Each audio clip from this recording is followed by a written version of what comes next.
এটা জঙ্গল রাস্তা। এটা দিয়ে কোথায় উঠবো? এটা হাতিগড়ায় উঠবো, হাতিগড়া থেকে আমরা কেশিয়াড়ির দিকে ব্যাক করবো আর খড়গপুর চলে গেছি। ও এটা খড়গপুর চলে গেছে। আমরা খড়গপুর দিয়ে গেলে তাড়াতাড়ি হবে না কেশিয়াড়ি দিয়ে?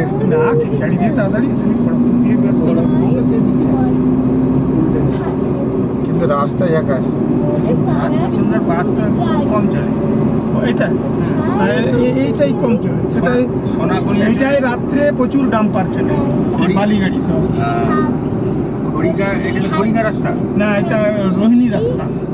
এটা আচ্ছা, নয়াগ্রামে